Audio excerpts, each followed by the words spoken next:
Pois é, a situação entre Turner, os canais de esporte interativo para quem não sabe, e os clubes a cada dia que passa se deteriora. E dessa vez eu vou defender aqui o fim desse contrato.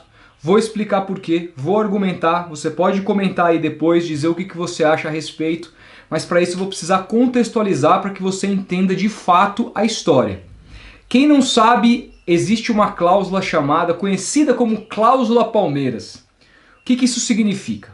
A Turner, quando fechou com todos os clubes lá em 2016, para o ano de 2019, que seria o primeiro ano, as conversas começaram ali inclusive em 2015, no momento que eles decidiram entrar por essa fatia da TV fechada e competir com a Globo. O que era a máxima da Turner? Aqui vai ser diferente da Globo. Aqui os clubes não vão ter privilégios, ninguém vai ganhar mais que os outros, pelo menos no que se diz respeito a luvas e a 50% de tudo que será pago. O resto vai ser dividido como modelo inglês, os 25% para quem teve mais audiência e 25% por quem teve o melhor desempenho esportivo. Essa foi a promessa da Turner, que há muito tempo se falava que esse modelo não era implementado na Globo, privilegiava Corinthians e Flamengo e que por isso os clubes deveriam assinar com a Turner. Tudo bem, a Turner com esse discurso convenceu vários clubes de fecharem seus respectivos contratos, passou o tempo, tudo certo, eis que o escritório de advocacia do Bahia descobriu que os 40 milhões de reais que todos os clubes de Série A receberam, com exceção do Fortaleza, porque naquela época o Fortaleza estava na Série C, portanto o contrato do Fortaleza não entra nesse sentido. O contrato do Fortaleza ele é muito aquém dos outros clubes e o Fortaleza sempre reclama disso. Mas tirando o Fortaleza da história, todos os outros clubes receberam 40 milhões de reais de luvas no ato. O escritório do Bahia descobriu, no entanto, que o Palmeiras recebeu 100 milhões de reais. Isso foi completamente obscuro, a Turner não avisou os clubes, privilegiou o Palmeiras por debaixo dos panos, quebrando tudo que ela havia dito no início do porquê que os clubes deveriam assinar com ela. Tudo bem, o que foi feito? Os clubes entraram em contrato com a Turner sabendo disso e a Turner prometeu pagar a cláusula Palmeiras para esses clubes. É claro que ela não iria equiparar o que o Palmeiras recebeu. Isso já é um absurdo, porque senão ela teria que pagar 60 milhões de reais a mais de luvas para todo mundo. Mas ela chegou num acordo com os clubes de que ela pagaria cerca de 17 milhões de reais. Alguns clubes aceitaram, outros disseram que iriam brigar, etc e tal, mas o acordo no geral chegou nessas medidas, 17 milhões de reais. Pois bem, até então todo mundo achava que esse acordo tinha sido pago. Começa 2020 e com 2020 começa uma série de reclamações da Turner de que os clubes não estariam cumprindo uma série de cláusulas no contrato no que se diz respeito a permitir que a Globo possa transmitir a mesma partida para a TV aberta e que os clubes deveriam se posicionar contra isso. Bom, os clubes também têm negociação com a Globo no que se diz respeito à TV aberta.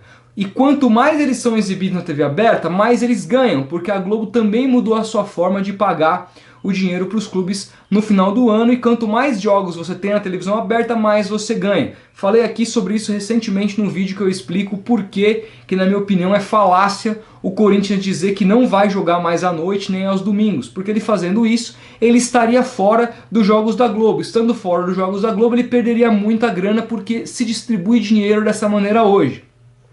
Tendo entendido essa parte, é muito difícil cobrar dos clubes que eles digam lá, olha, eu tenho meu contrato com a Turner aqui, então eu não quero que você passe meu jogo, Globo. Ele vai prejudicar inclusive o patrocinador que coloca a marca na camisa dele, porque se você tem um jogo para televisão aberta, o seu patrocinador vai atingir muito mais gente. Então, também acho como falácia da Turner esse argumento de que os clubes não respeitaram o contrato.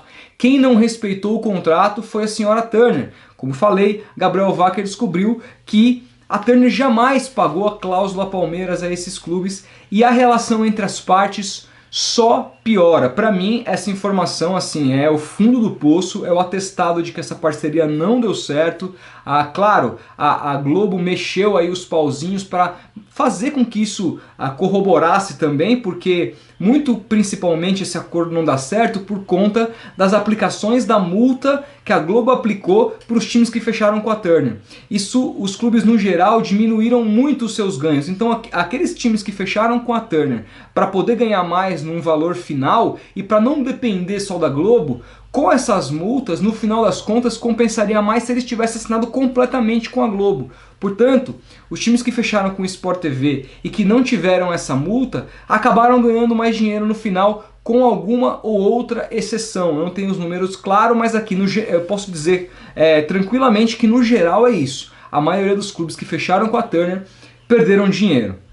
Exceção ao Palmeiras, porque o Palmeiras não recebeu a multa da Globo porque ele negociou com a Globo até o final. Quem não se lembra que o Palmeiras demorou para assinar com a Globo, inclusive fez isso depois do início do Campeonato Brasileiro do ano passado. Teve alguns jogos que não foi exibido por ninguém, só por rádio, porque o Palmeiras não tinha contrato com a Globo. Isso dificultou as negociações e fez com que a Globo tirasse esse chamado pênalti, né, que é essa multa. E o Palmeiras, em detrimento dos outros, recebeu 60 milhões a mais de luvas. Então é óbvio que para o Palmeiras foi maravilhoso, mas para a maioria dos outros foi uma porcaria ter fechado com a Turner. E então agora o que acontece? A Turner, ela deu mais um passo porque ela não pagou a verba que ela precisava pagar durante esses meses pelo Campeonato Brasileiro de 2020. A Globo sentou com os clubes, pagou o que devia com relação ao estadual, parcelou esse início agora do Campeonato Brasileiro porque ela também está em dificuldades e prometeu que até o final do ano vai pagar tudo o que deve para os clubes, independentemente da data de volta do Campeonato Brasileiro. A Turner não, ela simplesmente não pagou, não avisou os clubes que não receberam, dependem dessa grana para pagar salários. Então a situação a cada vez que passa se deteriora e deve sim ir para a justiça, mas não pela Turner, mas sim pelos clubes. Eles devem, imagino, é um palpite, mas imagino que eles devam entrar na justiça para quebrar esse contrato. E quem está lá firme e forte esperando que isso aconteça logo para poder abraçar todo mundo? Rede Globo de televisão, segundo também matéria que saiu lá no UOL, eles já estão olhando de longe, observando essa movimentação e estão prestes a isso. A matéria inclusive diz que a Globo já tem algumas coisas até meio fechadas com alguns clubes que assim que receberem essa rescisão da Turner já voltam pro Sport TV. E quer saber? É triste o monopólio? É triste o monopólio. Compactuo com o monopólio? Não compactuo com o monopólio, seja da Globo, seja da Band, da Record, de quem for. Eu acho ruim para o Campeonato Brasileiro. O futebol brasileiro precisa mudar. Isso vai mudar não é por força de concorrência de TV, isso vai mudar com a união dos clubes quando eles passarem a vender juntos os direitos esportivos e eles incluírem um novo modelo. Fazerem com que quem quiser assinar não vai comprar o campeonato inteiro para nenhuma plataforma. Faz como, por exemplo, o campeonato inglês, que você tem um pacote para uma TV, outro pacote para outra TV. Nesse momento, os clubes eles podem promover a concorrência no Brasil. Não vai ser depender das emissoras, porque daí fica muito difícil a concorrência. A Globo é muito mais rica que o resto da concorrência e ela tem, além da TV aberta, ela tem a TV fechada e ela tem o pay-per-view, ela comanda tudo. Não é que ela tem só mais dinheiro, ela tem uma estrutura muito diferente que faz com que esse monopólio aconteça. Mas enquanto a realidade for desse monopólio, me parece que quanto mais você querer entrar em queda de braço com a Globo, no final o clube que tentou entrar nessa queda de braço assinando com uma outra empresa, ele que vai sair prejudicado, ele vai ganhar muito menos dinheiro no final. Então o primeiro passo é esse, se unir para mudar a maneira como esse campeonato é vendido. Esse é um ponto que todo mundo concorda. Mas enquanto isso não acontece, enquanto esse contrato está em vigor, a gente precisa lembrar que ele está em vigor até 2024, tem tempo ainda, ele deve começar a ser negociado em meados de 2022 apenas, daqui 2 anos. Então, como tem muito tempo de contrato, nesse momento é importante que a maioria dos clubes aí quebrem com a Turner e acertem com a Globo. Essa é a minha opinião, eu quero saber de vocês. O que vocês pensam? Deixa aí o comentário, que é muito importante pra gente saber. Se puder deixar o like no vídeo. Se não conhecia o canal, seja bem-vindo. A gente vai se falando. Grande abraço e até o próximo vídeo.